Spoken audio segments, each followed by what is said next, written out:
It goes live. We're live. Hello and welcome back to our business meeting. My name is Molly Beck and I'm here with my coworker Jen Glantz, and we're so happy you've joined us in our office today. It's a shit What show. a morning. Problems in the office. First of all, practically out of coffee, Wi-Fi. What is it doing? But, for me, this is amazing because I don't have real coworkers. Like, I just have me and myself. So, getting on with you and, hearing your chit show, I'm like, this is what I live for. Because if not, I'd be, talking to the wall. Sometimes it's just really hard. I'm feeling like it's really dog days of summer. It's so hot here in Florida. I'm melting my balls off. I'm just like... Wait, so did you have no power yesterday? And did that mean you had no air or your power never went off? No air. No air at all. No air, no Wi-Fi. It was so hot. So what did you do? I laid prone on the couch, or supine on the couch. And then the kids were home because their camp's only half day. And they were just like, they didn't have screens. Jen, please. They didn't have screens. Why did this happen? Are they cutting your power on purpose, or is there a problem? Yeah, they're doing some sort of work on the street. So they literally were just going down the street, doing something. I don't really know what, but they did give us the warning, and I understand. It's just it reminds me of how, I grew up in Massachusetts where I lived in a rural area. You lost power all the time, but now here in Florida, we have only lost it a handful of times, and it's just so inconvenient when it does. Maybe don't do the work in the dead of the summer when it's 100-something degrees out. I just feel that's so weird. I know, but then they're outside in the 100 degrees, and I feel I'm like, okay, thank you for helping me. I'm sitting on my little fat ass being it's a little warm. I don't know how you do it. It's oh no, someone's here. Hold on. It's fine. They're just coming to help with my house. I'm so excited to talk to you. Yesterday before our Wi-Fi went down, we were admiring this cup that Molly got me from Anthropology, and we were talking about how much we think it costs because it's such a well-made cup. I think it costs $30, and you said $12. And I've been thinking about this ever since we talked about it. Let me show my drawers. By the way, I'm in this cute little room. I've rebranded my homeschool room the YouTube room. Oh, I want to just shut my door. Hi, guys. It's so funny because Goofy's in my room right now, and she was fast asleep, but she heard Blueberry barking, and now she's perked up wondering where Blueberry is. Blueberry is just crazy. Okay, speaking of cups, by the way, your cup was 12. It was it wasn't expensive. You think it was 14 or 15. And I also feel they come out with new ones every season. So when I was looking at your Halloween ones, all mine are generic, just little symbols. But I was oh, I kind of want Christmas ones. Okay, so when my mom was here recently, speaking of cups, now I have 4 kids, and we're sometimes we struggle. Yeah, my mom thought it was a good idea, and I love her, to get these their glass. Oh, these are glass. This is the vibe. Okay, well, she said she was influenced by an influencer ad, an Instagram ad. Okay, I just want to say they're really nice, but there's no way in hell letting my kids use them. They'll drop them instantly. It's glass. But the thing around it is going to protect it when it drops. That's exactly what she said. Yeah. Honestly, I'm not going to lie. It is it's a gorgeous experience. Okay, my question for you is, does the liquid taste different drinking out of glass? Yeah, less pesticides, which is not the vibe. I need those microplastics. I'm trying to eat 2 credit cards a week over here. Oh my God. If that is true, think about all the plastic in our body. I've been giving my child since the day she's born glass bottles. Yes, we've broken them. Yes, they're dangerous. Yes, there's glass all over our apartment. But she's had glass bottles with no protective cover, I may add, since the day she was born. Roughly how many do you think you've broken? 7. Oh, okay. I was going to say 4. It's not bad for 3.5 years of life. She still drinks out of the glass bottles, but it's definitely reckless. I don't think once every 6 months. Okay, yeah, you're cleaning up glass shards. For sure. I mean, once we did it in a public mall, and this woman walked over and shamed me. She's like, you shouldn't be giving your child glass bottles. I'm like, lady, I don't need the humiliation on top of the public humiliation. Would you ever say anything? I just want to say, never. I would never say anything to another parent. I hope when I get old, I still have that filter. I just feel everyone's trying their best. I'd be on my hands and knees trying to help the poor mother pick up the glass shards, and she's giving me a lecture. My own mother was there and didn't say a damn word. She was like, well, it happens. And then this woman's mom shaming me. That's so rude. I can't imagine. And I feel like the most I would say to another parent is like, been there, or like, it's Right, tough. Like, right. I try to be like, oh, okay. Or sometimes if I sit down in a seat on an airplane and there's another parent there with like a baby and I don't have my kids, I'll be like, don't worry, I have kids too. Like, it's fine. But like, other than that, I'm not talking to other parents. I know, Sorry. but watch us be like 80 years old walking around with our fingers out, like, how could you do this to your kid? Like, I feel like we're going to be judgmental Betty's. I think it comes with age a little bit. I think you lose the filter. Speaking I'm of losing. losing the filter, Jen, how are the stories that you brought to the meeting today? So good. I want to kick things off with the story that I was starting off yesterday, which is all about pastors using AI in the church. And there's so many interesting aspects to this story. But the first interesting part was that the person they interviewed is a pastor, and they claim he's in the top 1% users of ChatGPT. So obviously, last night, because I'm pretty sure I am too, I researched to see if I too am in the top 1%. And while ChatGPT was unable to tell me that, it did say that I am a power user and that I use it, and I quote, like a second brain. Oh. And it said the average person uses ChatGPT like a couple times a week for like 1 or 2 messages. And I use it for like 15 to 20 messages a day. Where do you think you stand in this? You know what? I think I use it 15 or 20 a day. By the way, when I was running late to camp drop off this morning, I'm not going to say his name, but I ran into our pastor, you know who, as I was rushing across the street. And he rolled down his window and he said, careful crossing the street. So, you know, these pastors, they're out here. They're with the ChatGPT. They're trying their best. I think that I use ChatGPT a lot, but I told you when I hung out with you recently in New York, I have never seen anyone have it on their phone, which is like so obvious. I'm sure everyone just has the app, but I was like so surprised when you were looking stuff up. To me, it's like something you do on your desktop. Okay, I literally like and this is true. So I'm in the bathroom and something like comes out of me that doesn't look right, and I take it, ChatGPT, I open it up, I take a picture of what's in the toilet, and I say, tell me what's going on. And let me tell you, for someone with health anxiety, the intensive amount of information it gives you is actually very helpful to calm me down.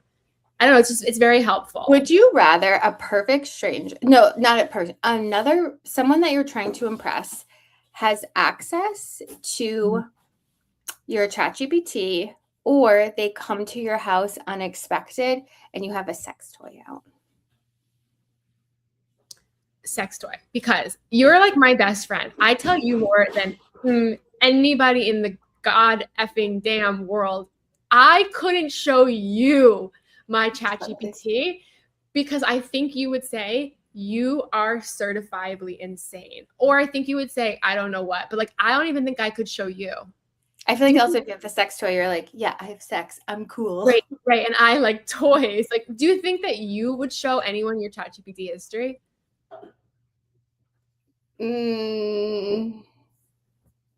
I would almost rather be I would be embarrassed if like my Colin or like someone I knew well saw it, because I feel like I'm like really honest with it, and I'm like, I'm feeling sad about XYZ. Like, and obviously I'm going to check because like maybe the thought's not fully formed, or maybe it's like it feels personal. It feels like my insides. It's like a diary. Yeah. Okay. Well, the other part of this article that was really interesting is that the pastor's saying like he's using it obviously to save time. But what I thought was really interesting, he's a married father of 7. He only earns, I think this is low, $600 a week plus a $1,500 living stipend A year. Okay. He uses this in the article to say, like, I'm trying my best to do it all. You know, I also have to like spend so much time with the congregants, and he's only making $600 a week, which I felt was low. So 600 a week would be 2,400 a month. So 24 times 12. That like he's making like 30,000 a year. And how's he living off that? Where does he live? I don't know, but it's a dad of 7. You know, it seemed really low. It said that half of pastors use ChatGPT. Like, all this is obvious. And I think it's a good use case for these people to use ChatGPT because they have to deliver these weekly sermons. They can still pour their heart and soul in them, blah, blah, blah. Another interesting part of the article is one pastor went to a NVIDIA conference. I'm not really sure what NVIDIA is. Oh, God. NVIDIA is the one that made all the millionaires. They do the chips. Okay, so he went to this NVIDIA conference and he bought this robot dog named Theo that he trained with his sermons. And now Theo walks up and down the aisles on Sundays and delivers his sermons. What do you think about that? Because that's like taking this to the extreme. Okay, so I'm married to a pastor. Sure, we love the Lord. He's making $30,000 a year. We have 7 kids. He's leaving me at home with the 7 kids so he can go to a conference and come home with a robot dog that I know was at least like 2 or 3,000, which by the way is his monthly income. Sorry, you and Theo can go be divorced dads. Like I'm getting a job and like where this is over. I'm sorry. Like that's why I feel like a lot of this, I think it's great that he's trying new things, but like who wants to go to church? I feel like you go to church. I go to church all the time. I feel like I go to church because it's like tech free.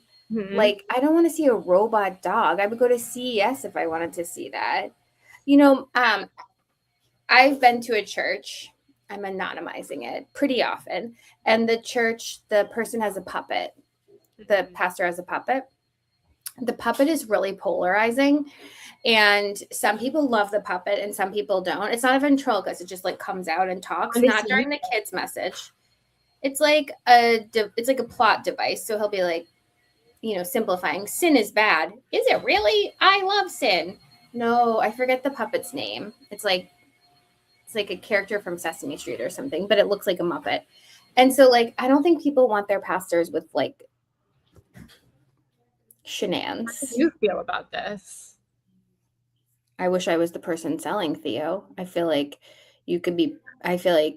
people are really lonely. For a while, I knew someone that was working at a company that they had a robot named Pepper. And I caught up with them recently. I'm like, whatever happened to that company with the robot named Pepper? And they didn't really know. Like, I don't think people are ready for that in there. I don't think people are ready for an open-ended device. I think they like the Roomba because it has a specific device. I don't think you're ready for like an open-ended thing running around your house. I just think like you go to specific things for human interaction. Like you go to church, you go to synagogue because you want to connect with the leader. And like, sure, you're using ChatGPT, but it should also sound like you. I'm not going to these religious institutions to like watch a robot or like a screen talk to me. I feel like it kind of kills the vibe. But do you name any of your robots? Like they named it Theo. Do you name any? Do you call Chat anything? I call it ChatGPT, and that's as far as I will go. Inventive. I don't like when people give it a name or a gender. I don't either. I just call it Chat. Sometimes if I'm feeling fancy, I'll say like, oh, it's talking to an LLM. Oh wow, that's like you took it like another step. No, that's like, oh okay, yeah, I have a PhD. It's an LLM. Yeah. Okay, I have to read you one more quote from this article that I thought was interesting. He says, I can't imagine a time isn't coming when AI will present us with a God that's more attractive and flexible 24/7. I found that to be a little odd. I feel like that's against the 10 Commandments, no? Yeah, to like present God in this type of way. You should have, isn't one of the 10, well, I'm not sure you're familiar with the 10 Commandments, but I think one of them is like. Jewish ones? Like, are the Jewish ones the same? That's such a great question. How many do you have? 10.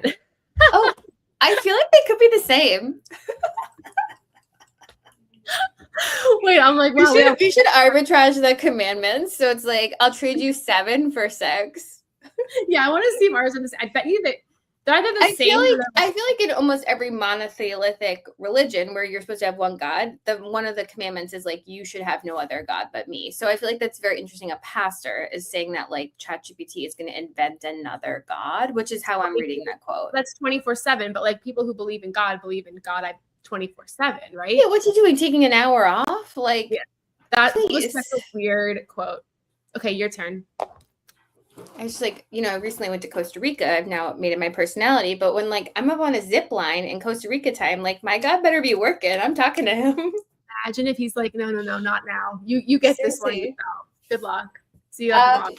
Okay, I thought this was very interesting, and I want to get your thoughts on it. Okay, so Wall Street Journal yesterday was talking about how executives are getting a lot of perks from their company, and the article, I think, was meant to be a little inflammatory. Like, times are tough. People are worried about AI, but people are getting all these executives are getting perks from their company. And the very first perk that they talked about excessively was personal security. Quote, security topped the perks list by a large margin. The journal found more than 250 companies that spent a total of 170 million protecting executives. Blah, blah, blah, blah, blah. Talking about, the 2024 murder of the United Health guy and all that stuff. And I just want to say, I personally don't, well, okay, then it goes on to other perks that are more like, okay, you can use the aircraft, oh, health and fitness. But I don't feel like security is a perk. Like, I feel like you shouldn't be looping that in and saying, like, yeah, you spend 20,000 on booze. Like, sure, that's interesting. Is personal security for executives of really large companies a perk?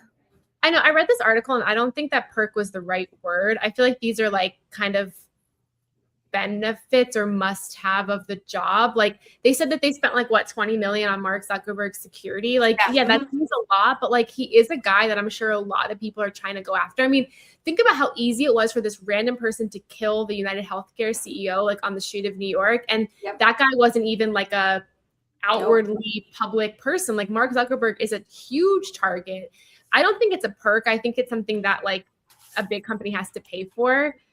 I think what was interesting about the article too is that like they pay for like these people to have these physicals, and they spent like a ton of money on the CEO to have like to have medical coverage and physicals. This is like your dream, by the way, someone covering like unlimited physicals for you. I just was wondering, like, why is it because like publicly traded companies, you want to make sure the CEO is healthy? Is that public knowledge? Like, like Warren Buffett, are they telling you Warren Buffett's health status when you go to these meetings? No, the most they might get is like, he's feeling good, but like, and also you can like lay eyes on him. Speaking of Mark Zuckerberg, last night when I couldn't sleep, I was just having a day of it, and my internet was back, and I had a lot of work to do. So the first thing I did is I went and looked at Theo Von's interview with Mark Zuckerberg from over a year ago. Love this. You have so much to do and so much going on. Well, I didn't watch the whole thing because it was very long, but I just want to say I thought it was like, I would be so interested. Like, what's the strategy with Mark Zuckerberg that they were like, oh, he should be on Theo Von? Well, don't you feel like for the past couple of years he's tried to come off as like more bro-y with like his muscles and his like, doesn't he do like UFC fighting or something? Well, I thought this was the funniest part. So I think Theo Von. I don't know. Do you think he's hot? I do. I do. Unfortunately, I'm not sure how I come down on all his politics. I just want to say, but like objectively, I think he's an attractive man that I would be like very interested in if I didn't have all this going on.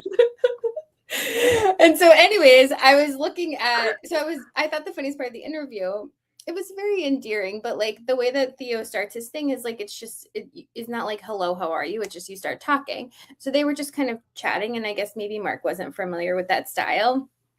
And Mark starts to talk about how he does a lot of jujitsu and how it's like, he loves to fight people. He says he only drinks coffee recreationally on vacation. Love this guy. We're on the same vibe here. Go on. You and him are. But then I thought it was really cute because then he was like, wait, are we recording? Because I'd really like to get this. And I was thinking it was kind of like what you said. Like, I think he's trying to humanize himself more. And like, I just thought it was like a rare moment of humanity from someone who like, he wants to be cool too. Like we all do. I think he went from like tech nerd that was like this like skinny little guy to like now he wants to come off as like relatable to bros. I mean, he did so many interviews in the past couple of years after like really not doing very many. He's really not that old. Like it's crazy to me that I think he's like maybe like 45, maybe 44. Like not that much older than me. I mean, like than both of us. I'm like, well, he was talking about his kids waking him up in the morning, and I'm like, damn, like that's like my life too. Like I just like. Okay, but like when a company's spending $20 million on your security, does that mean that like there's people standing outside your bedroom? Are they tasting your food? Like, think about being someone so powerful like Mark Zuckerberg. Are you scared to exist? Like, imagine eating food and someone poisons the food. I think about this all of the time. When people are trying to come after you and you have $20 million worth of security, what does that look like for your day-to-day life? I think if you're in like a country that does. I think that people might be, I don't know if they're tasting it, but they might be like testing it. I don't really know. I mean, I have to imagine that I feel like once you're that famous, you're not really like moving freely around the world. Like, I know from reading books on Facebook that there are some countries that like do not like Facebook, and he like would not be welcome there as like a figurehead of Facebook. So like I don't think he's just like, yeah, let's pop off to like some place. Like I think you have to put a lot of thought into everything that you do, which I can imagine being very annoying. Like imagine like he wants a slice of pizza. What is the process? Can he Uber Eats it? Like, I think for me, the biggest thing would be like food. That's the easiest way to like hurt a person is by poisoning their food, So it's like, I would be just so scared to be at that high level of power because people are coming after. I mean, Trump's a whole other level. I'd be terrified to be a president of the country because there's so many people coming after you. Like, how do you get through a day without being scared for your life? I never thought about the food thing. I think about this constantly. Yeah, I feel like you're very plugged in on like, I feel like you're food minded. Well, I'm just conspiracy. Like, again, think about being Mark. Like, when you have $20 million worth of security, that means that they've had $20 million worth of threats against your life. Like there's a reason why there's so That's really scary. That makes me feel like bad. That makes me feel like scared. And also, I just want to say it's not only for Mark. They probably do it for Cheryl. They probably do it for other members of the executive team for sure. Think about Savannah Guthrie and her mom. Like, her mom was a nobody in the sense of like, she's not famous. She was just an everyday person. And like, she's gone. And obviously whoever did that, I don't know, I'm guessing, was maybe going after Savannah or something. Like, so it's like, I can't even think about, what's crazy? Yesterday I was reading a story about Savannah and I was just feeling so sad about it. And then we had like a stack of books that I was making the kids read and I just pulled one out randomly. And I had forgotten that I had bought her children's book, which is called like Mostly What God Does Is Love You. And I just like, I was literally thinking about her. And then I was like, oh, I'll just pull a book from this stack. Savannah, are you going to watch the new Wordle TV show? No, but I do support her and I feel really bad for her. And I just hope she gets answers. I mean, it's been so long. It's like. Unfortunately, I don't know if that will happen, but I pray that I hope that they all feel like they are getting closure. So sad. That whole story is just so messed up. Okay, tell us a happier story. Well, I think I have to go to my real 10 o'clock meeting. Oh my God. First of all, the real meeting. And what the hell? This is the best meeting of the day. I love you. Everyone, thanks for coming to our meeting. Get some more coffee. Fix your hair. We're all going to be just fine. Happy Tuesday. Bye. I think